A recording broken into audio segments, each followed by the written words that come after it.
Hello, children. Welcome back. I am back again with some extra chemical equations for class 7. Many children requested me to add on some chemical reactions and teach balancing of equation where most of the children get stuck. So I am back with my chemical equation lesson with few new tricks to balance chemical equation. This is a simple chemical equation and this is usually the process you follow left hand side and right hand side, and then you see both sides are equal or not. If it is not equal, we have to make it equal so that it doesn't violate the law of conservation of mass. So before we move on with our channel, let us click on the like button, share the video if you like it, and subscribe to my video.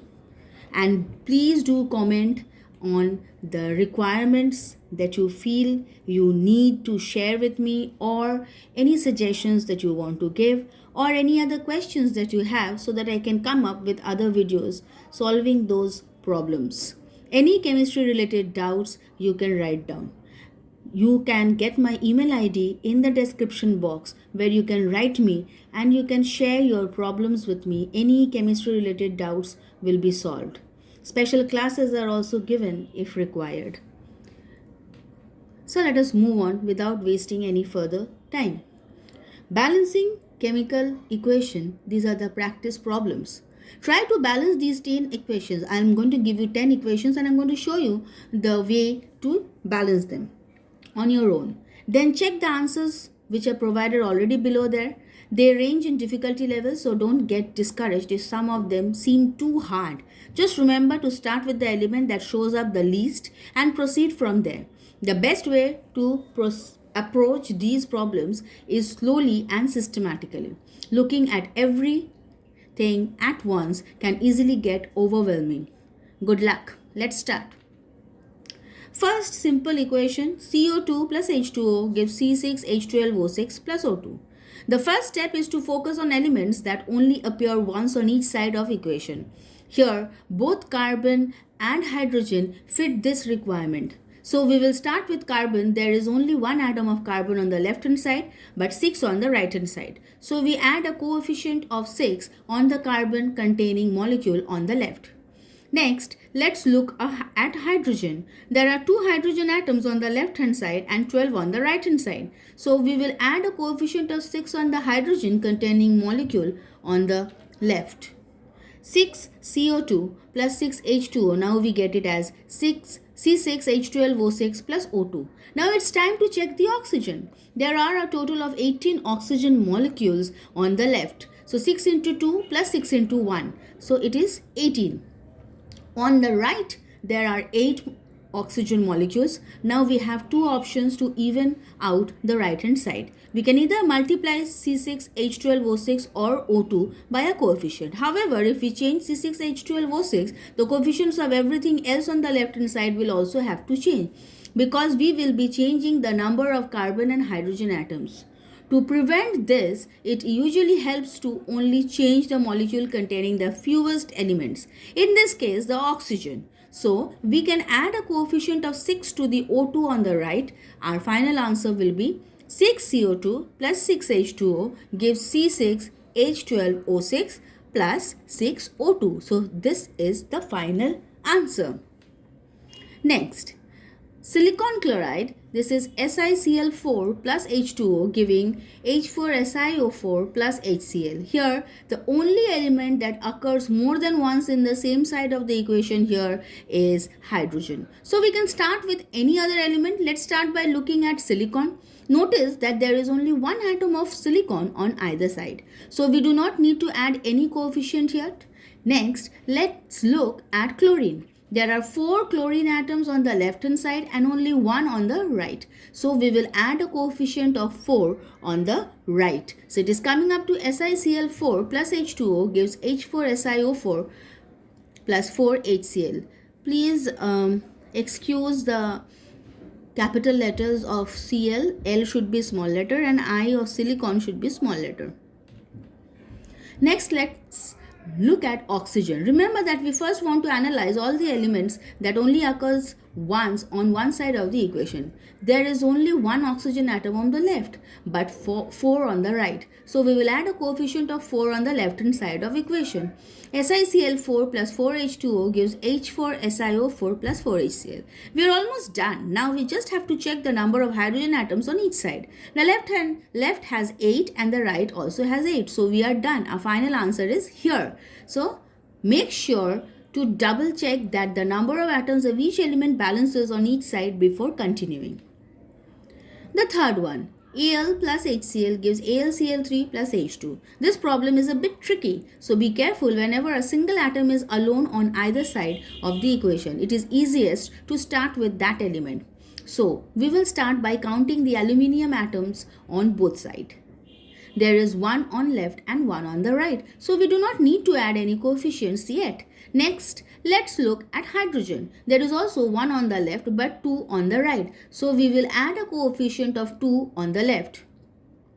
So by doing so, we are getting it as Al plus 2HCl giving AlCl3 plus H2. Next, we will look at chlorine. There are now 2 on the left but 3 on the right. Now this is not as straightforward as just adding a coefficient to one side. We need the number of chlorine atoms to be equal on both sides. So we need to get 2 and 3 to be equal. We can accomplish this by finding the lowest common multiple. In this case, we can multiply 2 by 3 and 3 by 2 to get the lowest common multiple of 6. So we have to multiply HCl by 2 by 3 and AlCl3 by 2. So it becomes 2HCl and 2AlCl3. Hence it is balanced. Now we have to look at almost done. Let us move on with the next part. We have to look at all the elements, so it is easy to say that we are done. However, always make sure to double check in this case because we added a coefficient to the aluminium containing molecule on the right hand side. Aluminium is no longer balanced. There is one on the left but 2 on the right. So we will have to add one more coefficient here. So we have to add 2Al. We are not quite done yet. Looking over the equation one final time, we see that hydrogen has also been unbalanced. Here you see on the left hand side hydrogen is 6, while on the right hand side it is only 2. There are 6 on the left but 2 on the right. So with one final adjustment we get our final answer as if we write 3H2, finally the answer is done. Na2CO3 plus HCl giving NaCl plus H2O plus CO2. Here hopefully by this point balancing the equation is becoming easier and you are getting the hang of it. Looking at sodium, we see that it occurs twice on the left but once on the right. So we can add our first coefficient to the NaCl on the right and we get this as the product. Next, let's look at carbon. There is one on the left and one on the right. So there are no coefficients to add. Since oxygen occurs in more than one place in the left, we will save it for last. Instead, look at hydrogen. There is one on the left and 2 on the right. So we will add a coefficient to the left and hence we get the formula as Na2CO3 plus 2HCl giving 2NaCl plus H2O plus CO2. Then, looking at chlorine, we see that it is already balanced with 2 on each side. Now we can go back to look at oxygen. Now you count and see how many oxygen on the left hand side. It's showing 3 and on the right hand side it's also 3. So, I think we are almost done with it. So, for each element you must give a final check. So, hence our final answer is here written in yellow. C7H6O2 plus O2 giving CO2 plus H2. This is an organic compound which is giving carbon dioxide and water on heating in presence of oxygen. We can start balancing this equation by looking at either carbon or hydrogen. Looking at carbon, we see that there are 7 atoms on the left and only 1 on the right. So we can add a coefficient of 7 on the right. Hence, we are getting it as 7CO2. Then for hydrogen, there are 6 atoms on the left and 2 on the right. So we will add a coefficient of 3 on the right and we will see that it is coming up to 3H2O. Now for oxygen, things will get a little tricky. Oxygen occurs in every molecule in the equation, so we have to be careful when balancing it. There are 4 atoms of oxygen on the left and 17 on the right. If we look at it properly, see, on the left hand side it is only 4 oxygen and on the right hand side 7 2s are 14 plus 3. It is 17 on the right hand side. There is no obvious way to balance these numbers, so we must use a little trick. Fractions. Now when writing a final answer, we can include fraction as it is not proper form, but it sometimes helps to use them to solve the problem. Also try to avoid over manipulating organic compounds, molecules. You can easily identify organic molecules, otherwise known as CHO molecules, because that is carbohydrate groups, because they are made up of only carbon, hydrogen and oxygen. We don't like to work with these molecules because they are rather complex. Also, larger molecules tend to be more stable than smaller molecules and less likely to react in large quantities. Children, don't get worried too much, because in 7th standard these may be little tough for you, little tricky for you, but these are ways and tricks in which you can learn and prepare yourself for your next standard.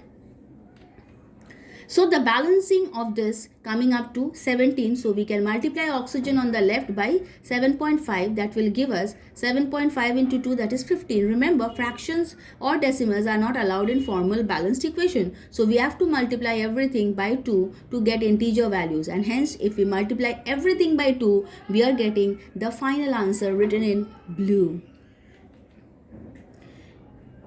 Ferric sulfate Fe2SO4 whole 3 plus KOH giving K2SO4 plus FeOH whole thrice.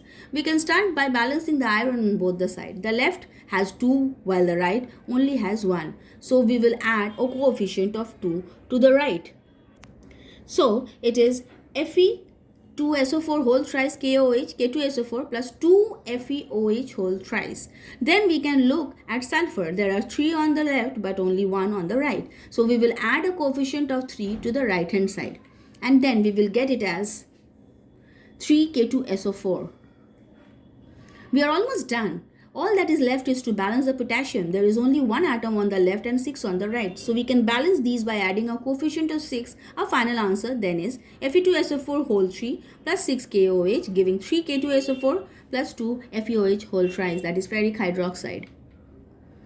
Next, Ca3PO4 whole twice plus SiO2 giving P4O10 plus CaSiO3. For 7th standard, this is little tough, but don't worry, you will get an exposure to these kind of equations so that you become more confident in balancing equations. Looking at calcium, we see that there are 3 on the left one and 1 on the right. So we can add a coefficient of 3 on the right to balance them out. Ca3PO4 whole twice plus SiO2 giving P4O10 plus 3 CaSiO3. Then for phosphorus, we see that there are 2 on the left and 4 on the right. To balance these, add a coefficient of 2 on the left. We are finally getting it like this. Notice that by doing so, we change the number of calcium atoms on the left. Every time you add a coefficient, double check to see if the step affects any elements you have already balanced. In this case, the number of calcium atoms on the left has increased to 6 while it is still 3 on the right hand side. Be very careful and check it properly that after adding a number, whether the other elements are actually changing the number or the amount of changes that you have made. So we can change the coefficient on the right to reflect the change, and hence we are finally getting it as 2 Ca3PO4 whole twice plus SiO2 giving P4O10 plus 6 CaSiO3. Since oxygen occurs in every molecule in the equation, we will skip it for now. Focusing on silicon, we see that there is 1 on the left but 6 on the right. So we can add a coefficient to the left, and hence we get this product written in green. Now we will check the number of oxygen and we get the final product written in yellow. Any doubt, you can write back to me in the email ID provided in the description box.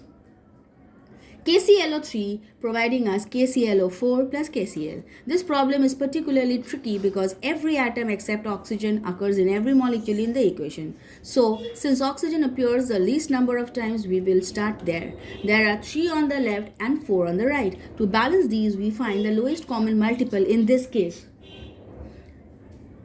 12. By adding a coefficient of 4 on the left and 3 on the right, we can balance the oxygen. So it is coming up to 4 KClO3 giving 3 KClO4 plus KCl. Now we can check potassium and chlorine. There are 4 potassium molecules on the left and 4 on the right. So they are balanced. Chlorine is also balanced with 4 on each side. So we are finished with the final answer of 4 KClO3, 3 KClO4 plus KCl. Al2SO4 whole 3 plus CaOH whole twice giving AlOH whole thrice plus CaSO4. We can start here by balancing the aluminium atoms on both sides. The left has 2 molecules while the right has only 1. So we will add a coefficient of 2 on the right.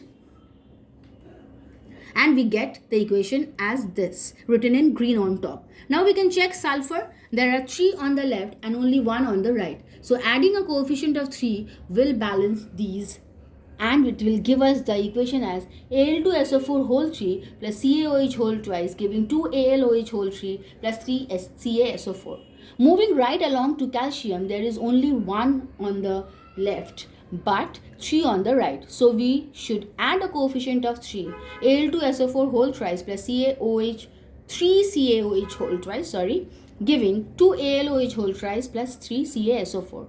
Double checking all the atoms, we see that we are almost done, and hence the final answer written in bold in blue color. You can see that.